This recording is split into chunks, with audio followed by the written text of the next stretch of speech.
नाज़रीन अस्सलाम वालेकुम। सियासत टीवी के खुसूसी प्रोग्राम ख़ास खबरें में आपका खैर मकदम है। मैं मोहम्मद रियाज़ अहमद। नाज़रीन, आप अच्छी तरह जानते हैं कि हम अपने हर प्रोग्राम का आगाज़, चाहे वो ब्रेकिंग न्यूज़ हो, ख़ास खबरें हो या फिर ख़बर ख्याल हो, उसका आगाज़ प्यारे नबी सल्लल्लाहु अलैहि वसल्लम की हदीस मुबारक से करते हैं। आप ये भी अच्छी तरह जानते हैं कि रोज़नामा सियासत हर रोज़ अपने सफ़े आखिर पर एक हदीस मुबारक शाये करता है, जिसका मकसद आवाम की रहनुमाई होता है। नाज़रीन, हमने एक नया सिलसिला शुरू किया है आपको चाँद की तारीख से वाकिफ़ करवाने का। तो आज की चाँद की जो तारीख़ है वो 15 सफ़रुल मुज़फ़्फ़र 1448 हिजरी है। तो चलते हैं हदीस मुबारक की तरफ और आपको सुनाते हैं। हज़रत अब्दुल्ला बिन उमर रज़ियल्लाहु तआला अन्हु से रिवायत है, रसूलुल्लाह सल्लल्लाहु अलैहि वसल्लम ने फरमाया, अल्लाह के साथ किसी को शरीक ना करो, चोरी ना करो, नाहक किसी को जान से ना मारो, बेगुनाह पर बोहतान ना बांधो, पाक दामन औरत पर तोहमत ना लगाओ, मैदान जिहाद से पीठ फेर कर ना भागो। तो देखा आपने प्यारे नबी सल्लल्लाहु अलैहि वसल्लम ने ज़िंदगी की जो बुनियादी बातें होती हैं, बुनियादी चीज़ें होती हैं, उस बारे में किस तरह मोहसिन इंसानियत ने हमको बताया है। तो बहरहाल नाज़रीन, ख़बरों की तरफ चलते हैं और आपको बताते हैं कि इंटरनेशनल लेवल पर क्या हो रहा है और फिर कौमी सतह पर कौन किसके इस्तीफ़ा की बात कर रहा है। तो सबसे पहले हम राहुल गांधी की बात करते हैं और आपको बताते हैं कि अमित शाह जो वज़ीर दाखिला है, उनको लेकर अब एक नया तनाज़ा पैदा हो गया है और राहुल गांधी ने ये मुतालबा कर दिया है कि किसी न किसी तरह अमित शाह को इस्तीफ़े के लिए मजबूर किया जाए, वो उनको मरकज़ी काबीना से बरतरफ कर दिया जाए। तो बहरहाल नाज़रीन, आपने देखा कि किस तरह प्रधान का इस्तीफ़ा कबूल किया गया, किस तरह प्रधान को इस्तीफ़ा देने पर मजबूर किया गया। लेकिन क्या राहुल गांधी अपने इस मुतालिबे में कामयाब होंगे? क्या वज़ीर-ए-आज़म नरेंद्र मोदी क़ायदे अपोजिशन राहुल गांधी के उस मशवरे को कबूल करेंगे जिसमें उन्होंने कहा था कि अमित शाह अगर इस्तीफ़ा नहीं देते तो उन्हें बरतरफ कर दिया जाए? एक जान दो गालिब। अगर आप ये उम्मीद करते हैं कि मोदी जी राहुल गांधी जी का जो वो है मुतालबा वो कबूल करेंगे, तो मैं समझता हूँ कि ये गलत है, क्योंकि मोदी जी और अमित शाह के जो ताल्लुकात हैं, जो दोनों का जो बंधन है, दोनों की जो जोड़ी है, उसका कोई तोड़ी नहीं। तो बहरहाल नाज़रीन, आपको बता दूं कि अमित शाह का इस्तीफ़ा का मुतालबा कर रही है कांग्रेस और क़ायदे अपोजिशन राहुल गांधी ने पार्लियामेंट में भी ये बात की थी और कहा था कि अमित शाह और मोदी में हिम्मत नहीं कि वो पार्लियामेंट आकर अपोजिशन का सामना कर सकें। लेकिन आपको बता दूं कि जैसे ही राहुल गांधी ने यह कहा कि आरएसएस ने हिंदुस्तान के तालीमी निज़ाम पर कब्ज़ा कर लिया है और अमित शाह और मोदी जो हैं इस बच्चों की सूरत हाल के लिए, बच्चों पर जो तशद्दुद हुआ है उसके लिए ज़िम्मेदार हैं, तब हुक्मरान जमात के अरकान पार्लियामेंट ने ज़बरदस्त एहतजाज किया, ज़बरदस्त शोर व गुल किया और फिर आपने देखा कि राहुल गांधी को बोलने नहीं दिया गया। राहुल गांधी ने पार्लियामेंट में बोलने ना दिए जाने पर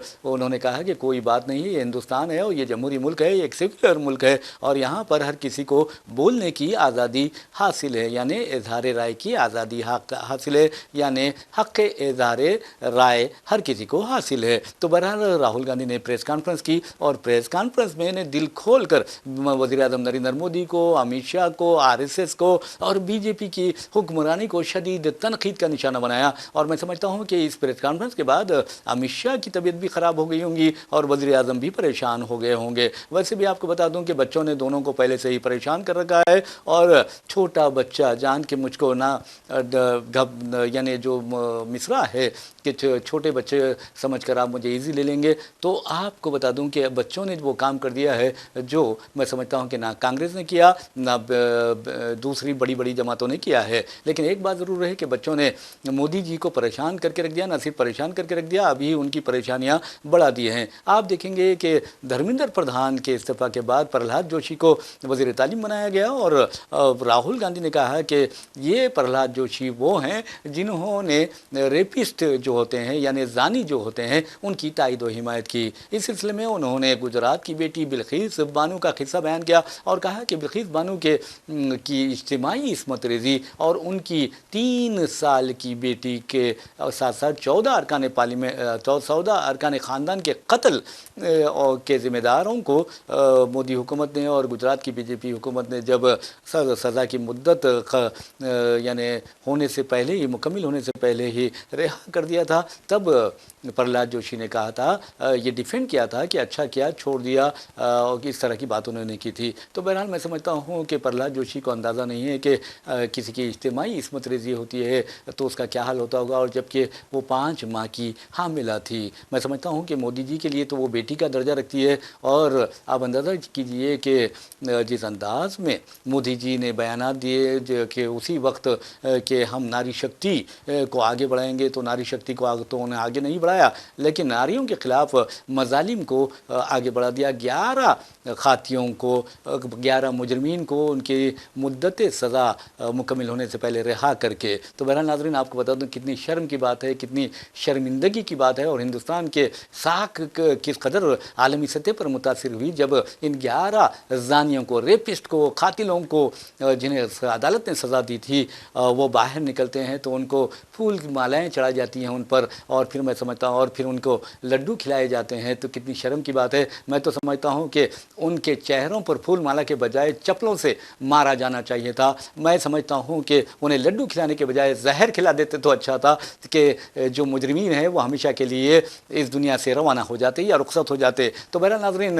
एक हिंदुस्तानी होने की हैसियत से, एक सहाफ़ी होने की हैसियत से हम अपने जज्बात का इजहार कर सकते हैं और ये बता सकते हैं कि हुकूमत अगर जो गलत कर रही है तो ये गलत है, अगर सही कर रही तो हमारा ये फ़र्ज़ बनता है कि ये कहें कि हुकूमत ने ये सही किया है। तो बहरहाल नाज़रीन, 5 वज़राए तालीम, ये 5वें वज़ीर तालीम है प्रहलाद जोशी। इससे पहले 4 वज़राए तालीम यानी इस्तीफ़ा दे चुके हैं या फिर उनका पोर्टफोलियो बदल दिया गया है। तो ये हमने आपको बताई है। बहरहाल राहुल गांधी अब तो अमित शाह के पीछे पड़े हुए हैं और कहते हैं कि बच्चों पर जो तशद्दुद हुआ है उसके लिए अमित शाह कसूरवार हैं। उनका ये कहना है कि दिल्ली पुलिस के बारे में कहा जा रहा है कि उसने तशद्दुद किया, फिर रैपिड एक्शन फोर्स के बारे में कहा जा रहा है कि उसने तशद्दुद किया, सीआरपीएफ के बारे में कहा जा रहा है कि उसने तशद्दुद किया है, जबकि इस तमाम तशद्दुद के लिए चाहे बच्चों पर लाठीचार्ज करने का सवाल हो या फिर आप देखेंगे कि ख़वातीन के साथ जिस तरह की बेहुरमती की गई है, एक सिविल ड्रेस में मौजूद एक, मैं समझता हूँ कि एक दरिंदा अपने हाथ में डंडा लिए एक लड़की के साथ इस तरह की गंदी हरकत करता है। मैं बता नहीं सकता आपको उस डंडे का इस्तेमाल वो क्या करता है, ये मैं बता नहीं सकता, ना ये समझा सकता, मेरे पास अल्फाज भी नहीं है और मैं इस कदर गिर भी नहीं सकता। तो बहरहाल आपको बता दूं कि उस दरिंदे ने जो कुछ भी किया, हिंदुस्तान ने सारा हिंदुस्तान ने देखा। क्या उसे गिरफ्तार किया गया, क्या उसके खिलाफ कार्रवाई की गई, जबकि एक डीसीपी ने एक लड़की के मुंह पर यानी चेहरे पर तमाचा रसीद कर दिया और हिंदुस्तान ने उसकी गूंज सुनी। लेकिन आप देखेंगे कि जब हिंदुस्तान ने चीखा कि उस खाती के खिलाफ कार्रवाई की जाए तो उस पुलिस अहदेदार को मुअत्तल कर दिया गया। तो बहरहाल अब अमित शाह के बारे में राहुल गांधी कहते हैं कि ये लड़कों लड़कियों पर जो तशद्दुद हुआ, खासतौर पर लाठीचार्ज किया, पैलेट गन का इस्तेमाल किया गया, उन पर गोलियां चलाई गई, उसके लिए अमित शाह कसूरवार है। क्योंकि राहुल गांधी ने पूरी अच्छी तरह ये बताया कि दिल्ली पुलिस के बारे में आप इल्ज़ाम आयद करेंगे, दिल्ली पुलिस ने कार्रवाई की है। दिल्ली पुलिस हो या रैपिड एक्शन फोर्स हो, आप देखेंगे कि ये जो काम करते हैं, ये आरएएफ कर लीजिए मिसाल के तौर पर, रैपिड एक्शन फोर्स ये जो काम करती है वो रिपोर्ट करती है सीआरपीएफ को, सीआरपीएफ रिपोर्ट करती है होम मिनिस्ट्री को, होम मिनिस्ट्री रिपोर्ट करती है अमित शाह को। तो इसका मतलब ये हुआ कि पैलेट गन चलाने का जो हुक्म दिया वो अमित शाह ने दिया, ये राहुल गांधी का दावा है और उसी बुनियाद पर कहते हैं कि अब अमित शाह को चले जाना चाहिए, अपने ओहदे से इस्तीफा दे देना चाहिए। और यहाँ तक राहुल गांधी ने वज़ीर आज़म नरेंद्र मोदी को मशवरा दिया कि बराए मेहरबानी आप अगर अमित शाह इस्तीफा नहीं देते तो उनको बरतरफ कर दें। तो ये राहुल गांधी ने प्रेस कॉन्फ्रेंस में कही ये बातें, और वो पार्लियामेंट में तो नहीं कह सकते थे, ना उन्हें कहने की इजाज़त दी गई, लेकिन हिंदुस्तान को उन्होंने क्या बता दिया, हकीकत मोदी हुकूमत की और अमित शाह की हकीकत उन्होंने बता दी है। राहुल गांधी ने कहा कि 1 नहीं 2 नहीं बल्कि 5 तरीक़ों से तलबा पर तशद्दुद किया गया है। आप अंदाज़ा कीजिए 5 तरीक़ों से, यानी सबसे पहले तो आपको बता दूं कि जो मुजाहरा कर रहे थे जंतर मंतर पर, उनका जो चेहरे की शिनाख्त है उसको यकीनी बनाया गया, वो टेक्नोलॉजी इस्तेमाल की गई, बैलेट गन से फायरिंग की गई, लाठियां बरसाई गई और कील जो होते हैं, नेल्स जो होते हैं, वो लगी, लाठियों से बच्चों को मारा गया, बरकी शॉक देने वाले डंडों का इस्तेमाल किया गया। तो इस तरह आपको बता दूं कि बच्चों को और उनके पेरेंट्स को भी मारा गया। तो ये किसके लिए कसूरवार कौन है? राज तौर पर राहुल गांधी ने अमित शाह को कसूरवार करार दिया बहैसियत वजीर दाखिला। तो बहरहाल कायदे अपोजिशन ने, लीडर ऑफ अपोजिशन ने ये पुरजोर मुतालिबा किया है कि अमित शाह को घर भेज दिया जाए, उसी तरह जिस तरह धर्मेंद्र प्रधान को घर भेजा गया है। तो बहरहाल नाज़रीन, अब देखना यह है कि राहुल गांधी ने जो मुतालिबा किया है वो कबूल किया जाता है या नहीं। लेकिन एक बात ज़रूर है कि राहुल गांधी ने यह भी कहा कि अमित शाह और मोदी शर्मिंदगी के बायस, डर के बायस पार्लियामेंट में नहीं आए। उन्होंने ये कहा कि अमित शाह पार्लियामेंट में नहीं घुसे, यानी एक लफ्ज़ इस्तेमाल किया है, दाखिल नहीं हुए, उसका मतलब ये है। तो बहरहाल अब देखना यह है कि मोदी हुकूमत क्या करती है। लेकिन एक बात तो ज़रूर है, मोदी हुकूमत पर ज़बरदस्त दबाव पड़ गया है और उसकी जो साख थी कि इससे कोई नहीं, कोई भी, हर कोई डरता है, तो अब वो ख़त्म हो गया है। बच्चे भी नहीं डर रहे हैं मोदी हुकूमत से। और एक अहम बात ये बता दूं कि हिंदुस्तान के 15 या 16 वज़राए आज़म जो अब तक गुजरे हैं, उनमें अगर सबसे ज़्यादा जलील हुए हैं तो हमारे वज़ीर आज़म नरेंद्र मोदी है। और नरेंद्र मोदी जी के ख़िलाफ़ जिस तरह की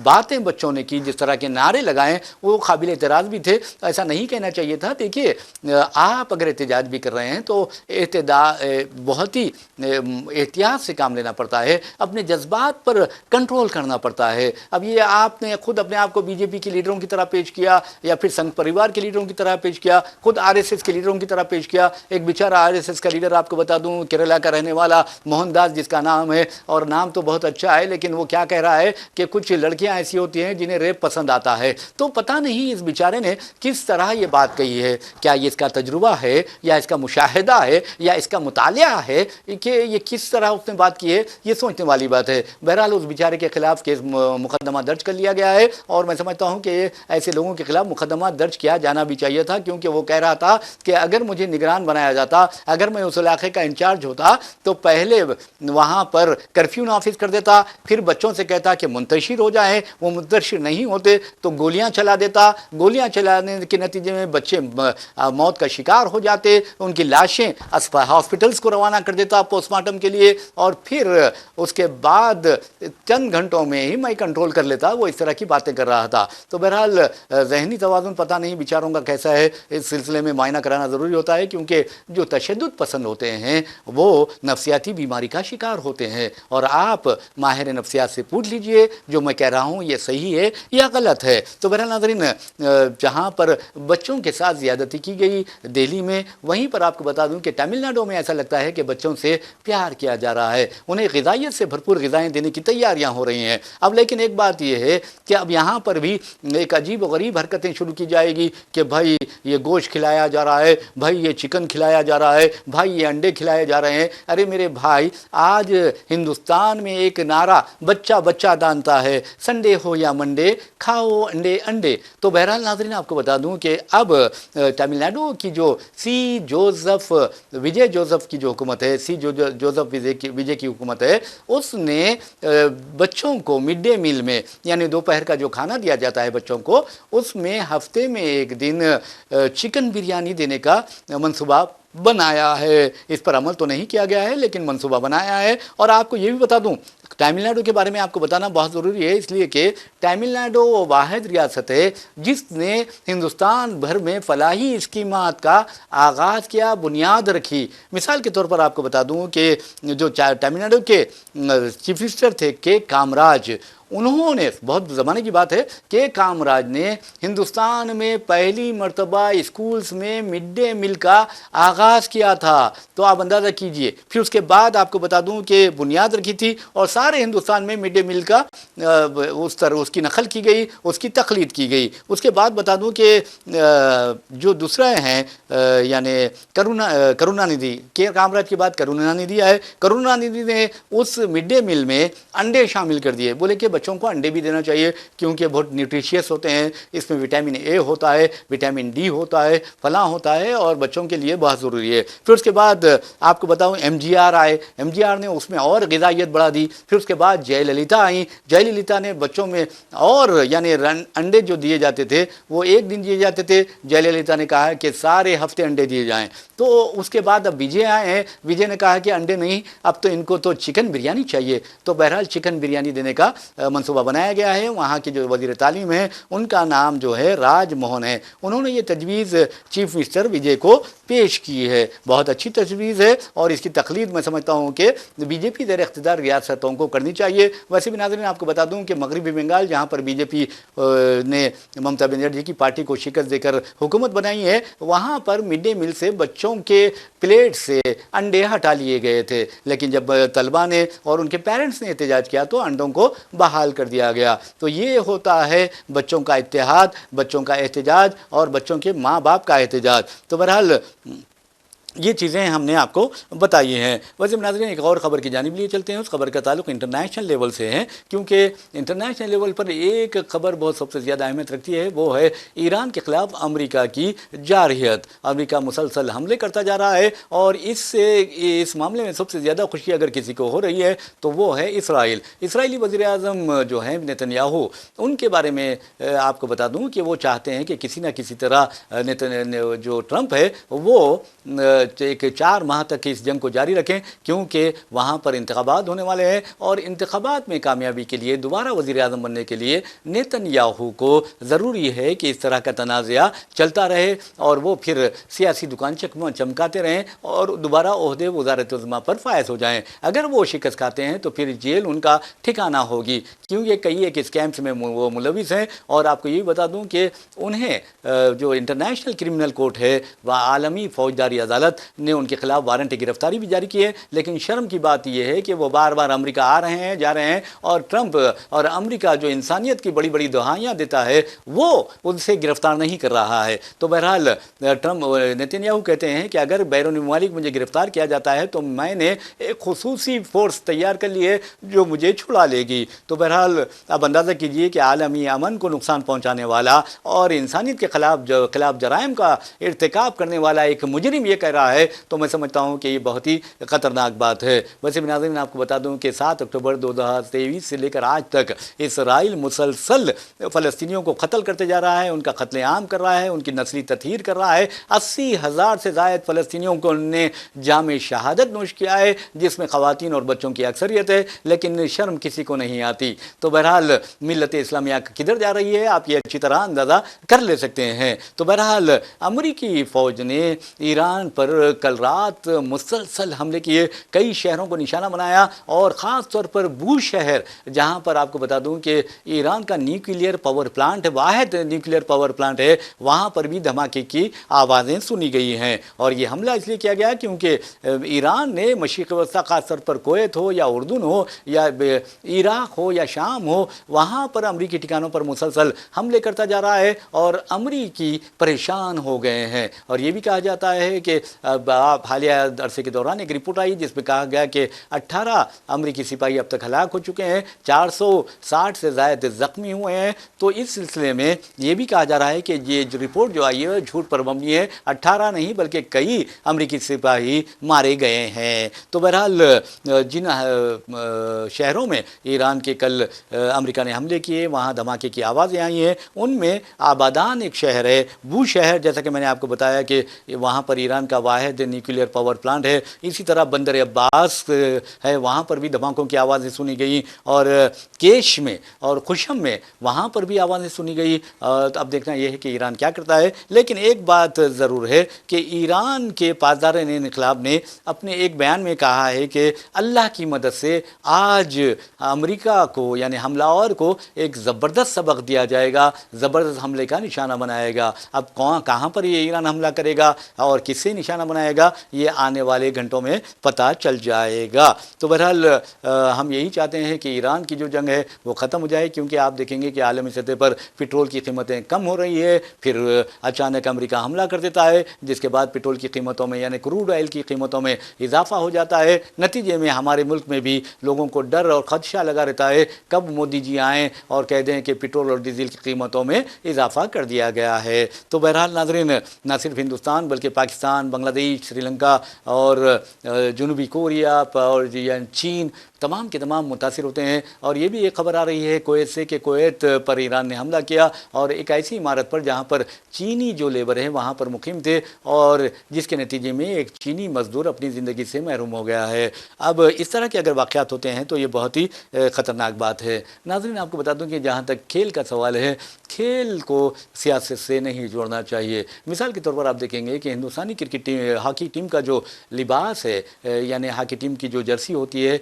वो ब्लू कलर की होती है या नीले रंग की होती है। लेकिन अब आपको बता दूं कि हॉकी फेडरेशन ऑफ इंडिया ने हॉकी वर्ल्ड कप के लिए जो नीदरलैंड में और आपको बता दूं कि बेल्जियम में मुनक़िद हो रहा है 15 अगस्त 30 अगस्त, उसके लिए अपनी जर्सी चेंज कर दी है, जर्सी का रंग चेंज कर दिया है। आप समझ रहे होंगे कि जर्सी का रंग वाइट रखा गया होगा, ये गलत है। आप समझ रहे होंगे कि उसका कलर लाल रखा गया होगा, ये भी गलत है। जबकि आपको बता दूं कि जर्सी का जो कलर है, इंडियन हॉकी टीम की जर्सी का कलर वो सैफरॉन यानी ज़ाफ़रानी रखा गया है। तो आप अंदाज़ा कीजिए कि क्या हो रहा है और हॉकी इंडिया को किस तरह यानी सियासत से जोड़ा जा रहा है। तो बहरहाल आपको बता दूं इस सिलसिले में एक हिंदुस्तानी क्रिकेट हॉकी टीम के जो साबिक कप्तान हैं वेरेन रास्किना ने इतराज़ किया है और कहा कि ये अच्छा नहीं किया गया है, जबकि ब्लू जर्सी में हमेशा हमने कई कारनामे अंजाम दिए और ये ब्लू जर्सी हिंदुस्तानी हॉकी टीम के लिए काबिल फ़ख्र रही है और हिंदुस्तानी खिलाड़ियों ने गैर मामूली यानी खेल का मुजाहरा किया है। उन्होंने कहा कि ये अच्छी बात नहीं है कि आपने ये नीले रंग से ज़ाफ़रानी रंग कर दिया है। तो अब अंदाज़ा कीजिए मेंस जो हॉकी टीम है उसका भी कलर जर्सी का रंग अब ज़ाफ़रानी होगा और फिर आपको बता दूं कि वुमेंस की जो हॉकी टीम है, ख़वातीन की जो हॉकी टीम है, उसके जर्सी का रंग भी ज़ाफ़रानी होगा। अब अंदाज़ा कीजिए कि अब पहले ही ये मोदी हुकूमत पर ये इल्ज़ाम आयद किए जा रहे हैं कि वो निज़ाम तालीम को भी ज़ाफ़रानी रंग दे रही है और इसमें कोई दो राय भी नहीं है। और किस तरह मुग़ल शहंशाहों के कारनामों को, उनके जो तारीख़ी इमारतें हैं उस बारे में, उनकी जो बेगमात हैं, तकरीबन आपको बता दूं कि कम से कम 10 मुग़ल बादशाहों की जो बीवियां थी वो हिंदू थीं। तो आप अंदाज़ा कीजिए कि ये इसका मतलब ये हुआ कि 10 मुग़ल बादशाहों की माएँ हिंदू थीं। तो इसके बावजूद भी आज गंगा जमनी तहज़ीब का जो अकबर ने तस्वुर पेश किया था उसे भी निकाल फेंका गया है। औरंगज़ेब के जो वाक़यात थे उसे भी निकाल फेंका गया है। हालांकि औरंगज़ेब अलैहिर्रहमान ने मंदिरों को भी एहतियात अता किए थे, जागीरें दी थीं, उसके बावजूद भी आपने देखा कि उन पर फ़िरक़ा परस्ती का इल्ज़ाम आयद कर दिया जाता है। इस तरह के जो वाक़यात होते हैं मैं समझता हूँ कि बहुत ही घिनौने होते हैं। वैसे नाज़रीन, एक और ख़बर की जानिब चलते हैं। उस खबर का ताल्लुक़ आपको बता दूँ कि हैदराबाद से है, तेलंगाना से है। आप अच्छी तरह जानते हैं कि हैदराबाद और तेलंगाना में 26 जुलाई से बारिश का सिलसिला जारी है और ख़ास तौर पर यह कहा जा रहा है कि अजला में शदीद बारिश है। जबकि हैदराबाद में आप देखेंगे कि रात देर गए और फिर सुबह देर गए तक भी बारिश का सिलसिला जारी रहा, दोपहर में भी बारिश रही और अब भी बारिश का सिलसिला जारी है। ऐसे में महकमे मौसमियात ने आज शदीद बारिश की पेशकशी की है, हैदराबाद में भी और अजला में भी। ख़ास तौर पर आपको मालूम होना चाहिए कि वेदरमैन डी बालाजी, जिनके पेशकशी के बारे में कहा जाता है कि वो जो प्रेडिक्शन करते हैं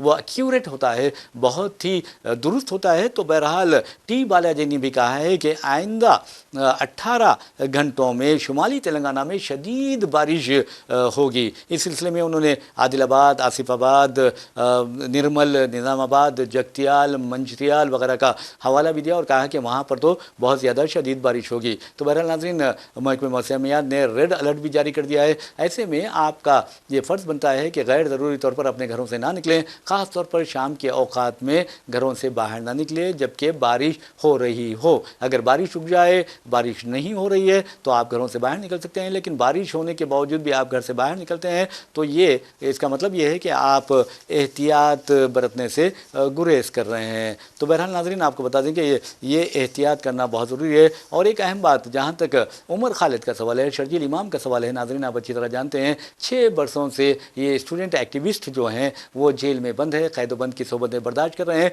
जबकि हमारे मुल्क में अदालतें ऐसी हैं जो रेपिस्ट जो है, कई लोगों का रेप करने वालों को, कत्ल करने वालों को पैरोल पर 400 दिन पैरोल पर रिहा कर देती हैं। लेकिन अफसोस की बात यह है कि उमर खालिद और शर्जील इमाम जो हैं ये स्टूडेंट एक्टिविस्ट हैं, रिसर्च स्कॉलर्स हैं, और इन्होंने हमेशा इत्तेहाद की बात की है, मोहब्बत की बात की है, अमन की बात की है। लेकिन आपको बता दूं कि दिल्ली फसादात का इन्हें साजिशी करार देकर उनको फंसा दिया गया है और 6 बरसों से वो कैदोबंद की सोबतें बर्दाश्त कर रहे हैं। ऐसे में आपको बता दूं कि जो कांग्रेस जनता पार्टी का जो एहतजाज होता है, उस एहतजाज की तायद में आपको बता दूं गोवा में एक एहतजाज होता है, और उस दौरान 2 एहतजाजी मुजाहरे में शामिल 2 नौजवान उमर खालिद की तस्वीर उठाए उनकी हक में नारे लगाते हैं। उसके साथ ही आपको बता दूं कि इन 2 नौजवानों को गिरफ्तार कर लिया जाता है, फिर रिहा भी कर दिया जाता है। अब जो ऑर्गेनाइजर्स हैं, 2 मुकामात पर एहतजाज हुए थे, वहाँ पर जो ऑर्गेनाइजर्स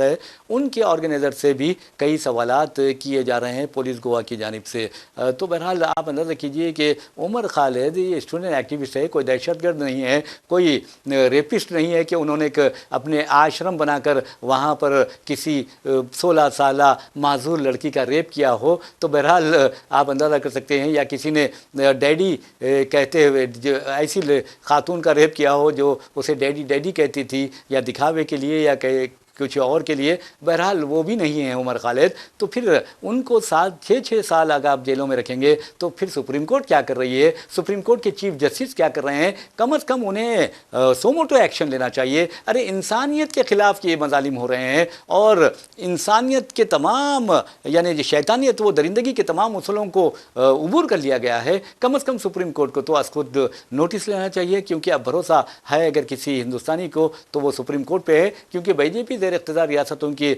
जो हाई कोर्ट्स है उस पर भी शुकूक व शुबात का इजहार किया जा रहा है। लेकिन हम किसी पर शुकूक व शुबात का इजहार नहीं करते, क्योंकि अदालतें होती हैं और अदालतें काबिल एहतराम होती हैं। तो बहरहाल नाज़रीन, इसी के साथ हम अपना प्रोग्राम खास खबरें इख्तिताम को पहुँचाते हैं। अपने मेज़बान मोहम्मद रियाज अहमद को इजाज़त दीजिए। इंशाअल्लाह फिर मुलाकात होगी, फिर बात होगी। तब तक के लिए अल्लाह हाफ़िज़।